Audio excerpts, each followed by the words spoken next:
there and welcome po sa panibago na ng mga episode ng aming channel. At ako nga po pala ulit si Allen ng Greenyard TV. And para naman po sa vlog natin for today, mag-focus naman tayo sa mga hanging plants or trailing plants na magandang i-display sa loob ng bahay natin. And syempre, ipapakita ko din sa inyo yung mga different kinds of hanging plants or trailing plants na meron kami or naka-display mismo dito sa loob ng aming bahay. So, iisa-isahin natin yan. At bakit nga ba sila magandang i-display dito at kung ano yung mga advantages at disadvantages ng mga halamang ito. Siyempre, bago tayo magsimula, sa mga bago pa lamang po sa aming channel, huwag niyo pong kakalimutan na mag-like, share, and subscribe and pakihit na rin po yung notification bell para maging updated kayo sa mga susunod pa naming videos. Please also visit and support na rin po yung aming Facebook and Instagram page, Greenyard PH po. At sa mga gustong bumisita sa aming garden na andito po sa screen yung aming complete address. Ito na nga, simulan na natin yung listahan natin ng mga perfect at best na mga trailing or mga hanging plants na pwede natin i-display sa loob ng bahay natin. Unahin na natin dyan yung spider plant.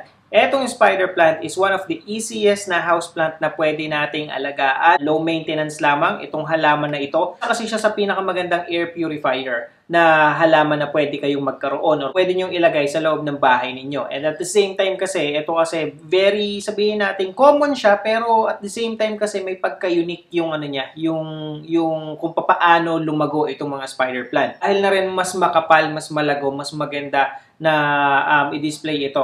Kung mahilig kayo sa mga nakahang sa inyong bahay, kung wala kayong paglagyan ng mga plant rack, yung isa nating pwedeng gawing alternative kung gusto or mahilig tayong maglagay ng halaman sa loob ng bahay natin. And ang disadvantage siguro natin dito, masasabi natin pwede natin siyang ilagay sa palibot or kaya sa sa terrace, pero inside sa mismong loob ng bahay natin, medyo mahihirapan tayo kasi ang unang disadvantage na nakikita ko dito sa paglalagay ng spider plant, although maganda siya, lalo na kung nakahang, is yung pagdidilig nyo dito. So, most probably kasi kapag ka nagdilig tayo ng mga hanging plants natin, is tutulo talaga siya yung water na idinilig natin sa kanya kung didiligin natin sila thoroughly. Kaya yun lang yung parang masasabi kong disadvantage. Well, pwede naman natin siyang i-transfer sa pot. Yun nga lang, hindi na siya hanging plant. Kaya ang susunod sa ating listahan, isa rin sa pinaka-popular at saka pinakamadalas nating makita sa kahit na saang garden. Ito yung mga varieties ng pothos. Ito, isa sa pinakamaganda rin na gamitin or na ilagay sa loob ng bahay natin. Mapatrailing man siya or sabihin natin na hanging plant. Ito, iba't ibang klase or iba't ibang paraan yung pwede natin gawin dito sa halaman na to.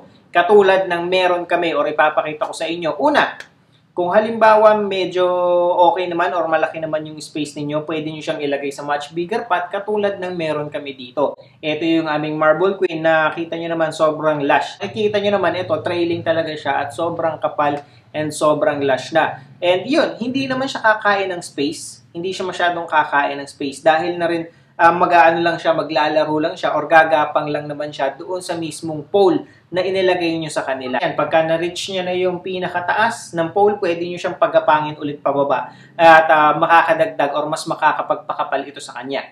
Pangalawa na pwede natin gawin dito sa ating mga pothos, katulad din itong ating ginawa dito, is pwede nyo siyang i-water propagate at the same time, yun na yun. Yun na yung parang magiging pinakapat niya. Katulad ng meron or katulad nitong amin dito sa bahay namin. Ito yung winater propagate natin even before siguro mga taon na yata or siguro months na, mag-iisang taon na yung nakalipas. As you can see, hindi na natin siya inilipat pa sa soil. Noong kinuha natin yung mga cuttings na yan, pinabayaan na natin siya dyan. And ginawa natin talagang dinagdagan natin yung decoration para mas maging lively o para mas maging noticeable or mas magandang pang-display. Nilagyan natin ng pebbles yung jar natin. At the same time, para ma-hold din, hindi masyadong nakalubog yung mga photos natin sa pinakailalim. Lalo na kung halimbawang medyo malalim yung jar na gagamitin natin. Ayan, makikita nyo naman na magta-thrive siya. Kahit hindi mo na siya i-transfer pa sa soil, mabubuhay at mabubuhay. And makikita nyo na magte-trail pa rin siya kahit na nasa tubig lamang siya. Yun nga lang, mas mabagal sa tingin ko dahil ayan, katulad niyan, mag-iisang taon na yung lumipas, pero yan pa lang yung ikinakapal niya. Although galing siya sa cuttings na mga, sabihin nating mga per node or per peraso, per dahon yung kinuha natin sa kanya. Pero at least nabubuhay siya. Ang ano na lang nito is easy to maintain yan. kailangan nyo lamang palitan ng tubig every once in a while, siguro kahit every 2 days. Para kasi ang pinaka main problem nito kapag ganito is yung naiitlogan talaga siya ng lamok. Kaya to prevent that, kailangan laging malinis yung tubig. Kailangan lagi nating pinapalitan. Other than that, wala na kayong didiligin. At ang isa pa, hindi siya masyadong takaw space. And ang pangalawa na meron din kami dito sa aming bahay, etong aming Monstera Peru. Mula nung naging popular yung mga Monstera, kumuha kami nitong Monstera Peru. And as you can see, napakaganda nitong pang-display sa loob ng bahay natin. Kapag ganito yung inyong Monstera Peru or yung kapag napakapal nyo ng ganito. Kasi as you can see, ayan, siguro around 4 feet na itong Monstera Peru. Hindi yan ganyang kakapal, hindi yan ganyang kataas. Ilang beses nakapagpalit or nakapagdagdag noong pole niya. Sobrang dami na rin naming nakuha dito ng mga cuttings. And ayan lang, pag akyat niya sa taas, bababa siya. Ayan, makikita nyo hanggang sahig na nga ulit siya. And pwede na ulit kumuha ng mga cuttings. Ilan na yung mga Monstera Peru namin na napalago or napakapal at naibenta na rin yung iba simula nung nagkaroon kami nito. Ito, easy to maintain, one of the easiest din na Monstera na alagaan. At pagkatapos, very unique din yung dahon niya kasi parang bukol-bukol, hindi siya yung sasabihin mong smooth. Ito, yung mga nasa loob ng bahay namin, hindi din naman namin masyadong nilalagyan ng pesticide or insecticide. At fertilizer, yon every once in a while din, kahit once or twice a month. Ito kasi hindi namin masyadong nilalagyan ng fertilizer kasi makapal naman at malago na. And simula nung inilagay namin siya dito sa pot na to, is hindi namin siya inirepat or pinalitan ng soil. Yun at yun pa din. So nakikita nyo naman, kung napanood nyo yung mga previous vlog natin, ganun pa rin ang itsura nitong ating Monstera Peru. And ang isa pang meron tayo dito sa ating bahay o sa aming bahay ay itong itinatawag natin na Epipremnum. Pagdating dito sa Epipremnum na to, ayan, ang masasabi ko na disadvantage nito is mas malaki yung space na kakailanganin mo kung ito yung halaman na aalagaan mo or ilalagay mo sa loob ng bahay. Kasi malalaki yung dahon niya eh. And as you can see, ayan, wala nang makapitan yung yung mga talbos niya or yung mga bagong dahon niya dahil maiksi lamang yung pole na nagamit natin sa kanya. Pero pwede naman natin siyang dagdagan. So tutusok lang tayo ng panibagong pole, ididikit lang natin yan dito sa existing na pole na meron na siya. Para at least magtuloy-tuloy lang pa-upright na may magapangan itong mga bagong dahon niya. And as you can see, ayan na, lumalabas na rin yung mga aerial root niya doon sa mga paso.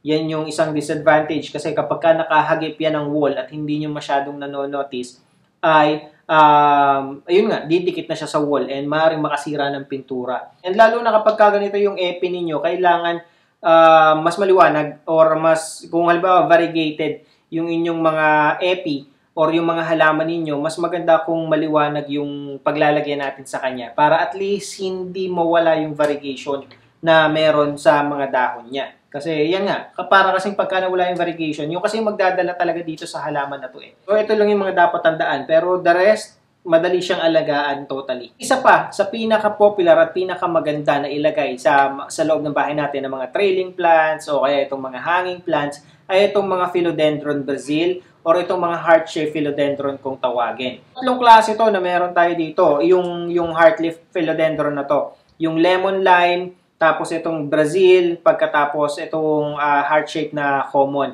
Well, dito, para siyang potos. Wala siyang pinagkaiba. Pwede mo siyang i-water propagate katulad ng sa potos, kuha ka lang ng cuttings. Pagkatapos, pwede mo rin siyang i-hang sa basket at pwede rin naman na trailing siya. And siguro, ang isang malaking difference nitong potos at saka nitong Brazil, ito kasing Brazil, may may tendency talaga siya na mag-revert. Nawawala yung variegation, nawawala yung pagka-gold na lining ng kanyang mga dahon. Kaya pagka nangyari yun, parang 'di ba? Yun nga yung gusto nating ma-maintain yung variegation. Unlike dito kasi sa mga sa mga marble queen natin, sa mga manjula. Imagine, parehas lang na spot or place yung pinaglalagyan natin dito sa mga to. Pero itong variegation ng marble queen at ng mga photos natin consistent. Pero dito talaga hindi mo maiiwasan na may magre-revert or na may babalik sa pagka-green. So, ang magagawa na lang natin dito kapag ganito is tanggalin nyo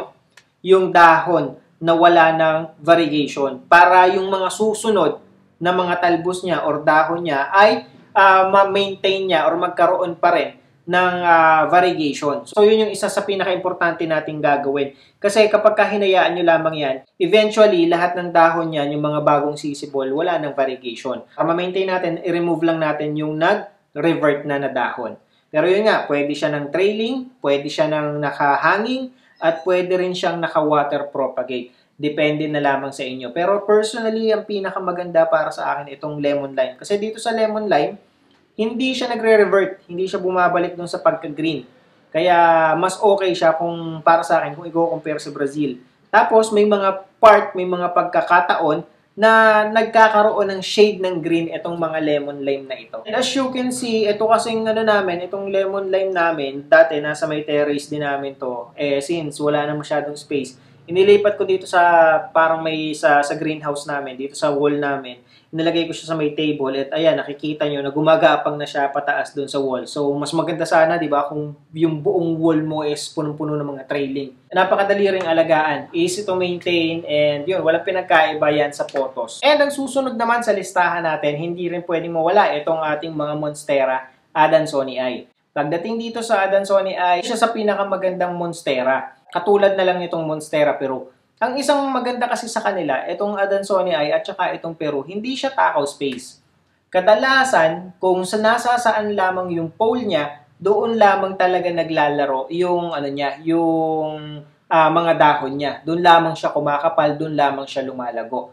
And pagdating kasi dito sa mga Monstera Deliciosa, yung Thai Constellation, para yung epi, yung katulad ng ipinakita ko sa inyo kanina. Kapag wala kang pole, mag-i-spread out talaga siya. And since lumalaki talaga ng husto, itong mga Monstera na to, itong mga Deliciosa, kakain siya ng mas malaking space. Katulad nitong aming Peru at saka nitong Adansonii, pwedeng nakalagay lamang siya sa corner ng bahay ninyo, nakatayo lamang siya. Kung gaano lamang kalaki yung paso na pinaglalagyan nyo sa kanya, yun lamang yung space na kakainin niya. And dito sa Adansonii, pwede rin natin siyang i-water propagate. Ayan, nakikita nyo, yung water propagation natin, ginawa natin ng kumbaga combination ng Marble Queen at saka nitong Adansonii. Pareha silang magta-thrive, pareha silang mabubuhay kahit hindi mo i-transfer sa soil. Nga lang, unlike nandito sa Marble Queen, itong Adansonii, hindi siya nagkakaroon ng panibagong dahon. Parang ayaw niyang kumapal, hindi siya lumalago. Magkakaugat siya, magta-thrive siya, pero parang hindi siya nagkakaroon ng panibagong dahon. Kung gusto nyo magpakapal or magpalago, mas maganda pa rin yung nakalagay sila sa soil. Mas madali sila thrive doon. Ang isang problema nito, ipapakita ko sa inyo, itong Adansonii namin, before, ganito yung itsura. Makapal, malago, and ang dami na rin naming nakuha na propagation or na cuttings dito. Ilang beses na namin itong nakuhanan ng cuttings. And as you can see, habang tumatagal, kasi matanda na itong Adansonii na to siguro nasa more than 2 years na to sa amin. And hindi din siya nire-repat, hindi siya pinapalitan ng soil. Habang tumatagal kasi, syempre, naru-root bound yan. Kapag na-root bound yan, wala na talagang paggalawan yung ugat niya. Nahihirapan na siya nahihirapan na talagang mapaganda yung mga halaman. Kailangan i-transfer siya sa much bigger pot. Marami ng dahon yung nalagas dito, natuyo, at makikita nyo yung ibang mga dahon nagkakaroon ng mga brown tip. Dahil na rin, siguro hindi na rin enough yung yung water na nare-receive niya. Sa dami ba naman ng dahon na yan na kailangan niyang pag-distributan ng mga tubig, di ba?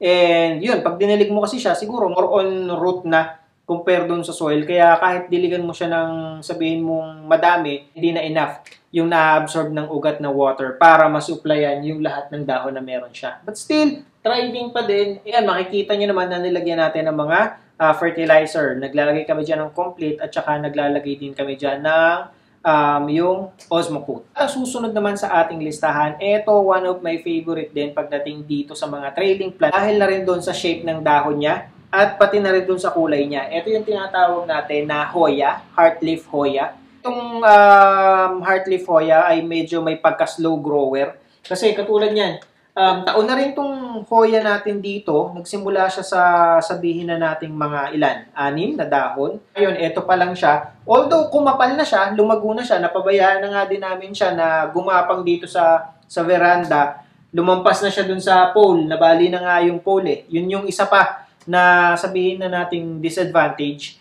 Before kasi, yung mga lumabas na pole, yung mga nauso yung trailing plants, ang unang lumabas na mga pole, yung mayroong coco fiber na nakabalot pagkatapos o kaya moss, pero ang pinagbabalutan niya is yung bamboo stick. So doon, kaya lang ang kasi noon, ang disadvantage nga or ang naging problema noon, nabubulok siya. Every time na didiligin mo, syempre, yung pole mismo na nakatusok is nabababad sa tubig, kaya nabubulok siya kinalaunan, mas madaling mabali. Pero yung ngayon kasi ng mga pole na mabibili natin is gawa na sa PVC. Or kaya yung iba naman, ay yung parang pinatuyo na moss, yun mismo yung pinag-aanuhan niya, yun mismo yung ginagamit na pole. Kaya kung makikita nyo, medyo nabali na yung pole niya. At saka, ayan, kasi ayan, actually, pwede na natin kuhanan to ng mga pang-propagate natin eh. Ito namang mga Hoya is more on cuttings lang din, mabubuhay na yung mga yan. And ang isang nito, although na may maintain niya yung variegation niya, kasi to tinatamaan siya ng direct sunlight kasi nasa veranda nga siya. Kaya niya namang i-tolerate yun kasi kung makikita niyo yung texture ng Hoya, ay makakapal ang ang bawat dahon niyan. Kaya ibig sabihin is marami siyang nakaanong tubig diyan, naka-store na tubig sa bawat dahon niya. Kaya hindi siya basta masusunog. And yun nga lang, ang napapansin ko dito sa Hoya natin is lumiliit yung mga dahon habang tumatagal o habang nagkakaroon siya ng mga panibagong dahon. Although yung mga previous mas malalaki. So para ma-maintain natin yan, kailangan lang nating ikat itong mga bago o itong mahahaba na ito, propagate na rin natin para maparami natin itong mga heartleaf Hoya. Isa to sa pinaka naging mabenta noong nauso ang Hoya doon sa garden namin. Ubos talaga ng ubos yung mga Hoya na dumarating, yung mga heartleaf na Hoya. Kasi nga, bagong dating, pagkatapos very unique, talagang heart shape yung bawat dahon niya. Kaya yun, sobrang benta. So, yun lamang po and I hope nakatulong at nag-enjoy kayo sa panonood ng video na to. And again, sa mga bago pa lamang po sa aming channel, huwag niyo pong kakalimutan na mag-like, share, and subscribe. And pakihit na rin po yung notification bell para maging updated kayo sa mga susunod pa naming videos. Please also visit and support na rin po yung aming Facebook and Instagram page, Greenyard PH po. Magkita-kita po ulit tayo sa susunod na episode ng Greenyard TV and thank you for watching.